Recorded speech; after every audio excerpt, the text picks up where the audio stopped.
Ambition is often described as the fuel behind a career, but what truly makes a journey meaningful is the courage to imagine what it could be and the discipline to shape your path one choice at a time. Today's episode of the Sasken Life and Tech series is with a leader who embodies that mindset. Over the last 2 decades at Sasken, Rohini Lingadevaru has taken on more than 10 distinct roles, moving across engineering, people leadership, and global technology delivery. Rather than following a linear path, Rohini has consciously designed her career, taking on challenges, building capabilities, and growing alongside the organization.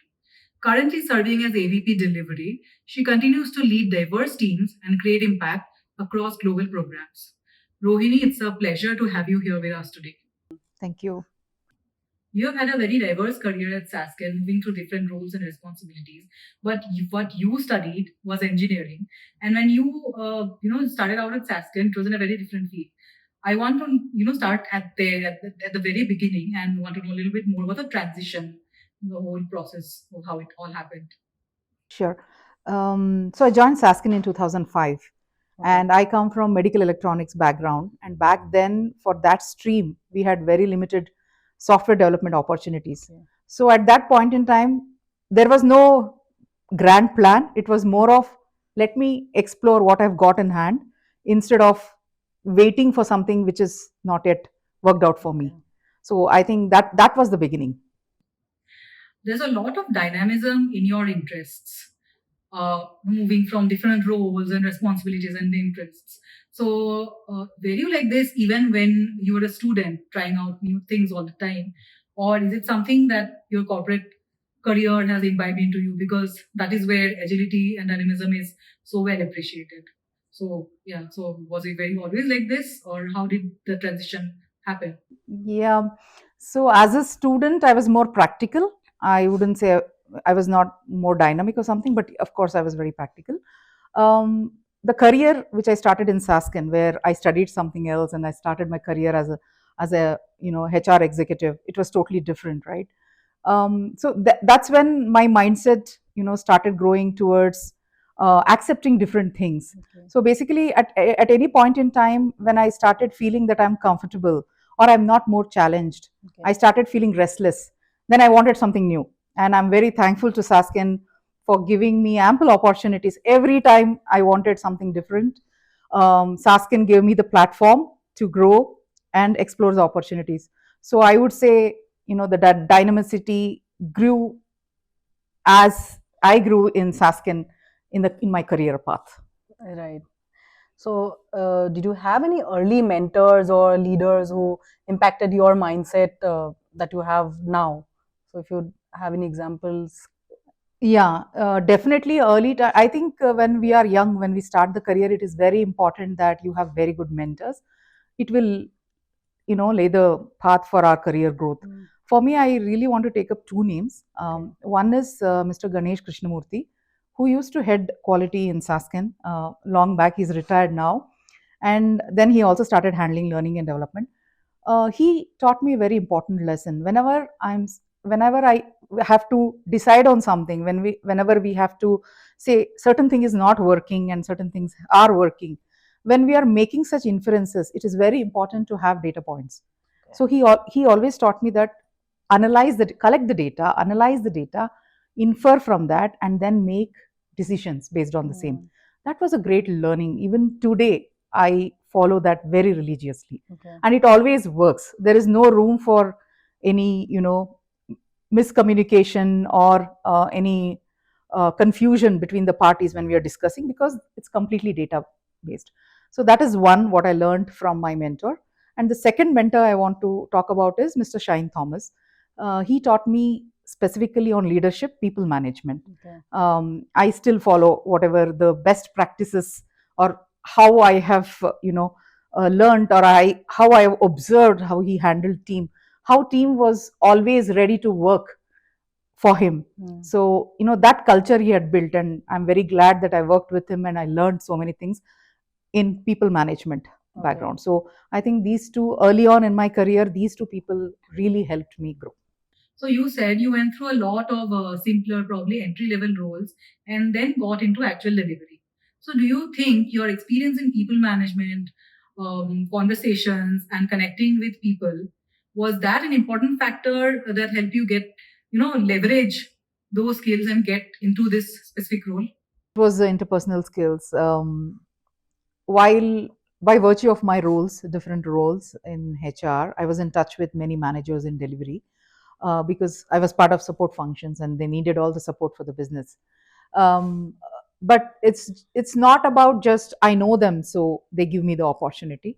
I had to, kind of understand from them what else I need to learn so that I can be part of their team over a period of time. So there were some feedback from the delivery managers that I can start from so and so. There were some tips and they gave me so that I can explore that. Meanwhile, of course, they were quite aligned and they had seen me working, so they were happy with my work ethics overall. So both of these things added, uh, and that's when I started exploring opportunities in delivery. I started as a project manager in application development, and then I was a bug fix manager, and then in a small way I used to contribute training for these delivery folks. So so I did a lot of things, and I did them beyond my working time, because I cannot impact on what I'm doing also, right? Because they were also important, equally important. So it took 4 long years for me to Okay. learn and be confident that I'll be able to handle delivery. And end of the fourth year, which is around 2017, I approached the delivery head and asked her to give me an opportunity to work in delivery. And then, of course, based on the feedback from all the delivery managers I've been working with, she was okay to give me an opportunity and take risk. Okay. Yeah. That's a lovely story. So, coming from a long stint in people management and then you get into delivery, you must have worked with many long timers who were throwing around jargon and it's like they have in depth knowledge, right? So, did you ever have your moments of doubt where you thought, ki, I mean, this is better left to the experts and I just landed up here for no reason, or how was the journey? Yeah, indeed, there were moments of doubt. Of course, specifically when it comes to you know getting in front of the customer and they talking about the project deliverables, deadlines, and the solutions, the technology solutions. So, of course, at that initial period, I had my doubts, and I really was not feeling so comfortable. But then that I never gave up at that point in time. I always went back and thought, what else I can do so that I can handle such kind of situation, right? Because all my colleagues were quite deep into the work they are doing, and then I had just started. So that was a shortcut. I didn't start as a developer. I straight away went as a project manager. So it was very difficult to handle everything. So then, thanks to many colleagues of mine in Sasken, they also guided me on how to progress. So I did a lot of preparation. In fact, that preparation, every meeting I used to go prepared, so that if anything customer speaks, or team members have to converse, so there was a preparation. And I'm very thankful to my team members also who gave time for that preparation. They understood that is important, and then I was participating in the meeting. I think over time I gained that confidence, and I stand where I am today. Move into the current role in delivery, you were in a significantly senior role in your previous responsibility. So and then you suddenly moved into something very new. So in such kind of a transition, you probably had supportive teams and colleagues who, instead of criticizing you, they gave you words of encouragement, to keep going. So do you have any endearing stories like that, or incidents that you still remember and you keep cherish with yourself, that help you grow ahead in that role? Yeah, the colleagues, basically mostly from the technology team. They used to be my coffee buddies. Okay, Okay. so that's another important thing. I mean, it was diverse in my friendship also. Okay. My lunch buddies, coffee buddies come from different groups. My lunch buddies were a delivery team, and my coffee buddies were from technology team. Okay. So it was like during my coffee time, I used to discuss the issues. and they were nice people who, my colleagues, they were really good. Um, they help me understand the customer problem or whatever problem Okay. statement I go to them in a layman term, and then Mhm. start from the basics. They make me understand. I think that foundation was very strong, Mhm. and again, that happened because of my network or networking Okay. skills, I can say, and definitely very very supportive colleagues who never felt, that it was a waste of time when they were mentoring me or sharing details with me. So I completely give the credit to my colleagues around Mhm. for shaping my career, specifically in delivery, because it was not easy. It was a different field, and Mhm. it was like 12 years already in something else, and then I'm starting new in delivery. Mhm. Um, it wouldn't have been so easy without the help of my colleagues. I think instead of taking up a specific story, I feel I wanted to summarize overall. This is how it Okay. progressed. So, networking has, even your coffee breaks have their benefits, like Absolutely. making friends, and, you never know where you land Mm. next. Definitely. Absolutely, Nice. absolutely. That's very important. And for leader, Hmm. when you see yourself that over 10 years or 15 years, you want to be a leader whom people would look up to. Hmm. The basic thing or a very important thing is networking. Okay. Leaders should be walking in the corridor, talking to people, and Okay. getting the work done, influencing people and getting the work done. It is more of combination of networking and influential skills. So that's very important. Right. That really helped me. So, although the numbers are quite encouraging, but it's still not at par with male leaders, right? So, you and you might have other female leaders in your network. What would you advise to young women in STEM today that they can build in terms of work ethic or skills or anything else that can help them rise up to CXO positions one day? Yeah. What How the status was about 20 years back and we see now, there are ample opportunities for women leaders in STEM space. I think many organizations have started to give fixed opportunities, telling that female um, leaders should grow, and they're giving the required support. Apart from that, I think as an individual, I believe, I mean, it's my view, that we should not wait for a perfect time to be completely ready to take up the challenge. Okay. We should already start exploring. Okay, I mean, when there is a position to be taken up, we don't have to wait that we are fully ready for that to take it up. So that's what I mean. Like, Mm. there is a the position has its own challenges, but you take it up early on and decide your career, and then work ethics, being always available, then consistency, and uh, always keeping updated on the technology. I think these are the few things, if one do, I'm sure there will be many more women leaders across the organization. Yeah, Essentially, even if they're afraid, they should take the next step. absolutely. I think we So, should not wait for okay. everything. We should be at the table, ready, take up anything. Yeah. So now I want to talk a little bit more about the culture at Sasken. So across your journey, you might have had ample opportunities to look outside the company for other roles.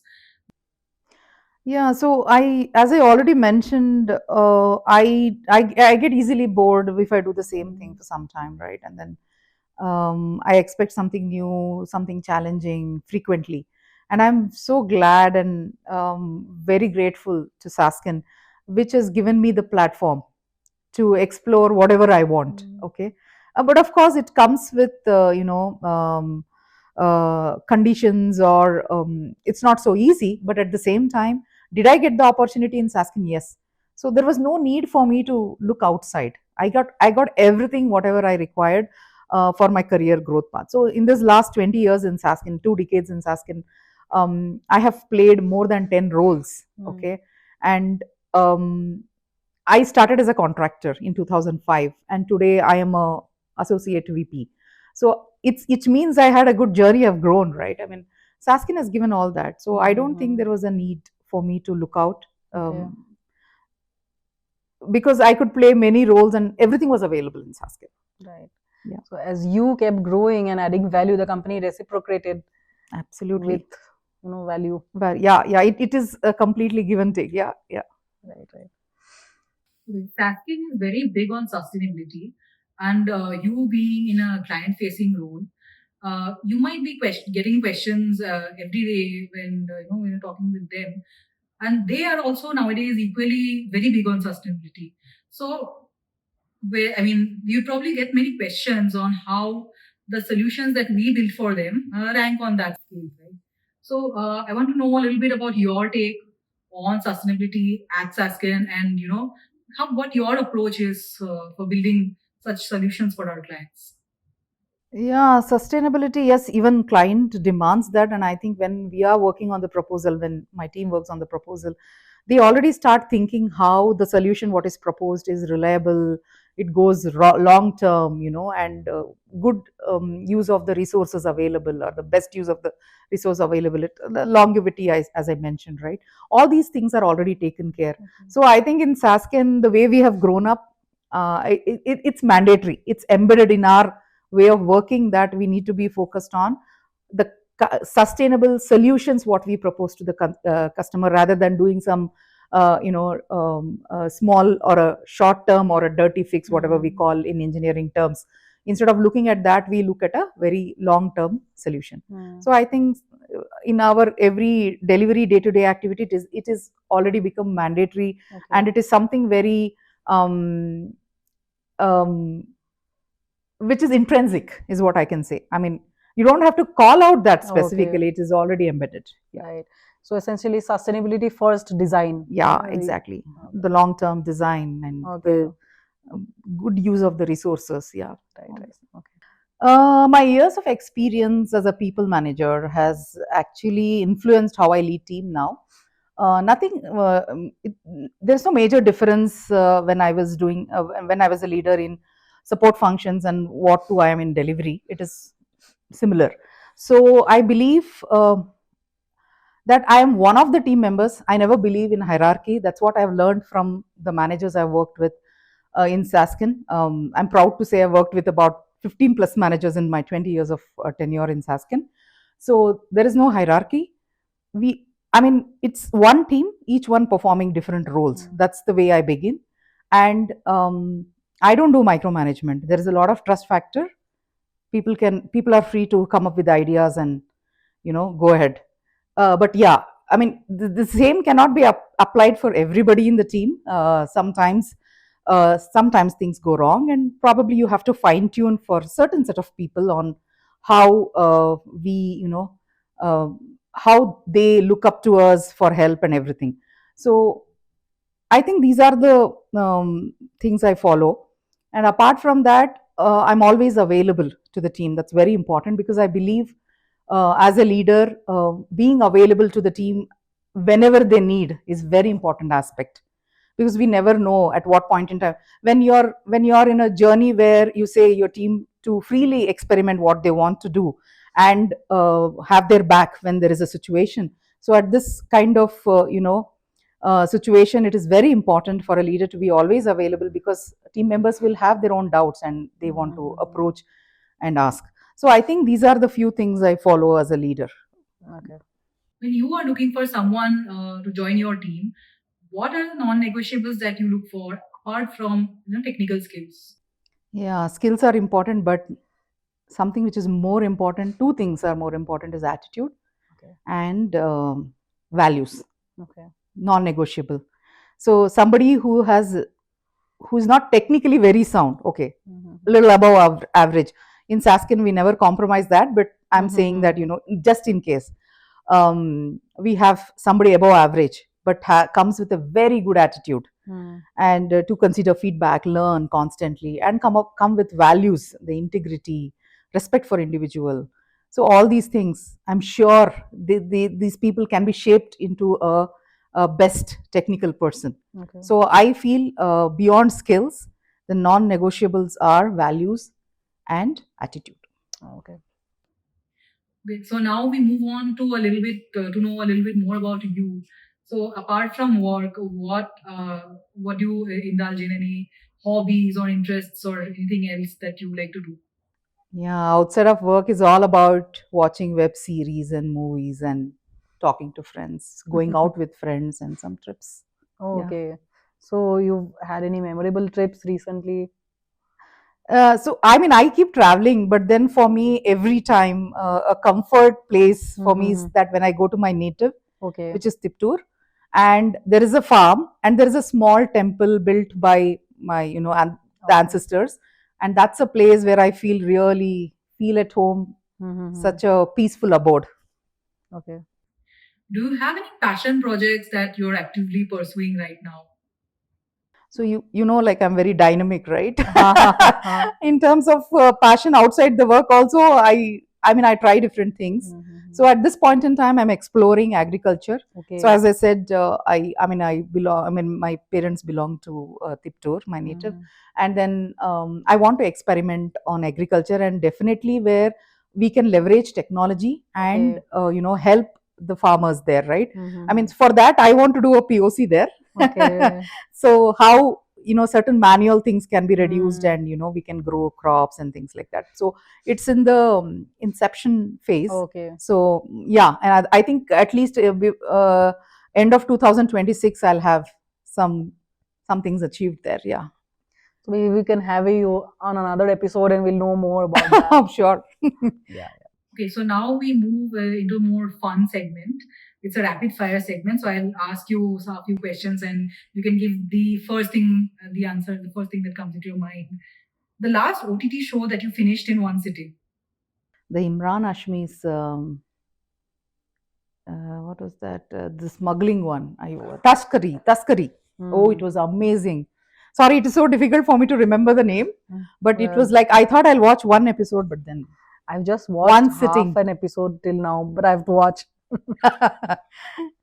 Your favorite or comfort dish that you just cannot get enough of. I'm a foodie. I love lot of things, lot of variety food, but I think khichdi all time favorite. Your favorite dish from the Sasken canteen.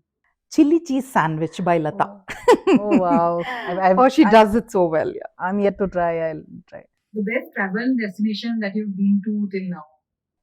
No, as I said, I keep traveling, but for me, it's my native Oh, and that farm and the temple. So, what do you prefer? How do you prefer meetings? Do you like them over a cup of chai at the front lawn at Sasken, or do you like your meetings online where everybody is in their comfortable space?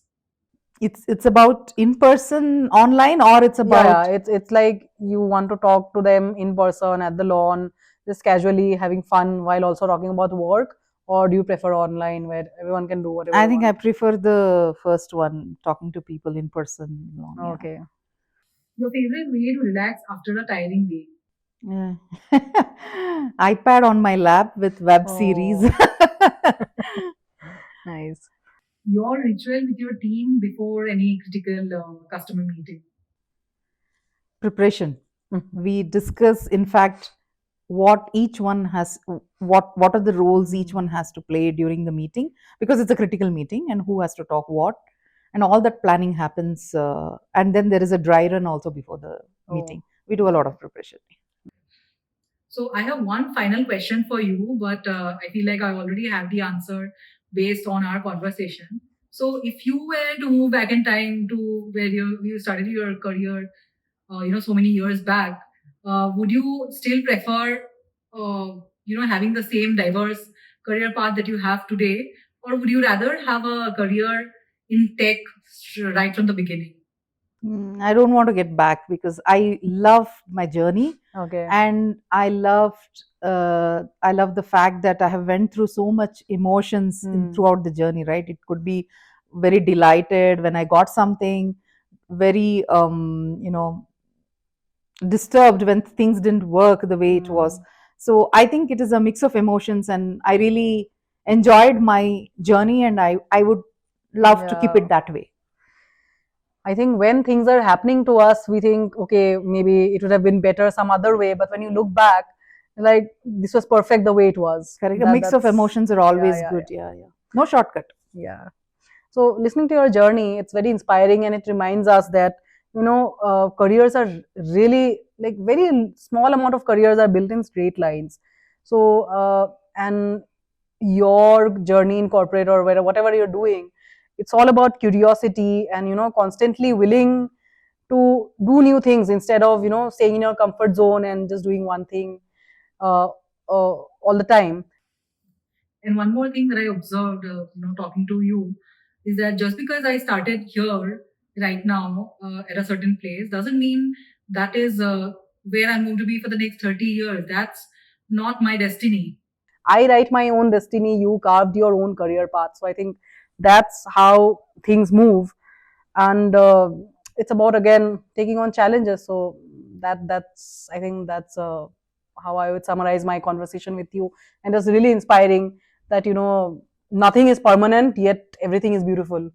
So Thanks for the beautiful summary, Priyakshi. Thank you. thank you so much, and we'd love to again have you on another episode. Yes. Same here. Thank you. Thank you. As we continue the Sasken Life and Tech series, we'll keep bringing to you conversations with leaders who have shaped their journeys by embracing change, learning deeply, and leading with purpose. We hope that Rohini's journey encourages more women to design careers that evolve with them and careers shaped by intention, resilience, and belief in their own potential. Thank you for joining us. Until the next episode.